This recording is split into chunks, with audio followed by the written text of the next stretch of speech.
আসসালামু আলাইকুম ওয়া রাহমাতুল্লাহি ওয়া বারাকাতুহু। নাহমাদুহু ওয়া নুসাল্লি আলা রাসূলিহিল কারীম ওয়া আলা আলিহি ওয়া আসহাবিহি আজমাইন। আম্মা বাদ। প্রিয় ভাই আমার, প্রিয় বোন আমার, আজকে আমরা অনেক স্বাচ্ছন্দ্যে বোধে অনেক সুন্দরভাবে আজকে আমরা চলাফেরা করছি। কিন্তু এমনও একদিন আসবে যেদিন আমাকে আপনাকে কিয়ামতের ময়দানে উপস্থিত হতে হবে। মহান আল্লাহ তাআলা সূরা নাবা ৭৮ নম্বর সূরা নাবা ৩৮ নম্বর আয়াতে বলেন, ইয়াউমা ইয়াকুমুর রূহু ওয়াল মালাইকাতু সাফফা লা ইয়াতাকাল্লামুনা ইল্লা মান আযিনা লাহুর রাহমানু ওয়া ক্বালা সাওয়াবা। মহান আল্লাহ তাআলা বলছেন, ইয়াউমা ইয়াকুমুর রূহু ওয়াল মালাইকাতু সাফফা। এমন একদিন আসবে যেদিন মালাইকা এবং রূহু, ফেরেশতাগণ এবং মানুষগণ, রূহু মানে জিন, যে সকল জীবের আল্লাহ তাআলা রূহুটা জান কবজ করে নিয়েছেন, সেই সকল রূহু আবার মহান আল্লাহ তাআলা পুনরুত্থিত করবেন। সেই সকল রূহু সেদিন পুনরুত্থিত হবে এবং সেই সাথে মালাইকা ফেরেশতাগণ পুনরুত্থিত হবে।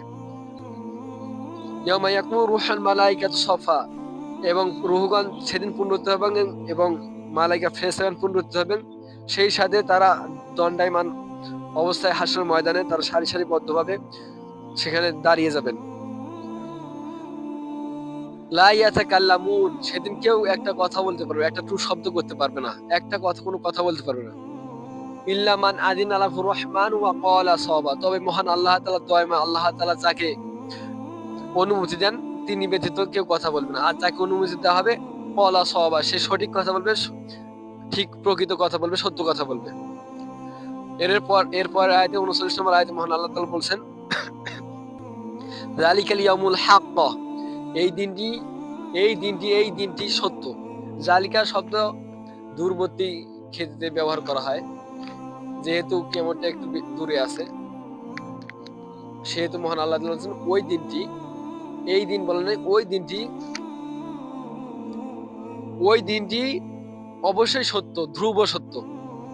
ফামান শাআ আত্তাখাযা ইলা রাব্বিহি মাআবা, অতএব যে যার ইচ্ছা সে তার রবের দিকে প্রত্যাবর্তন করবে, যার ইচ্ছা সে তার রবের দিকে প্রত্যাবর্তন। ওই দিনটি সত্য, সেই দিন তোমাকে আমাকে সকলকে ওখানে উপস্থিত হতে হবে।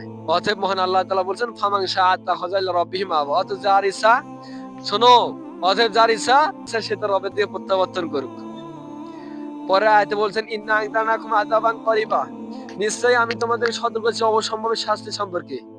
ইয়াউমা ইয়ানজুরুল মারউ মা কদ্দামাত, যেদিন মানুষ আফসোস করবে, হায় আমার এই দুহাত কি পাঠাইছে, আমার এই আখিরাতের জীবনের জন্য আমার এই দুহাত কি পাঠাইছে। ওয়া ইয়াকুলুল কাফিরু ইয়া লাইতানি কুনতু তুরাবা, আর কাফিররা আফসোস করে বলবে, হায় আফসোস, হায় আমার দুর্ভোগ, আমি যদি মাটি হয়ে যেতাম।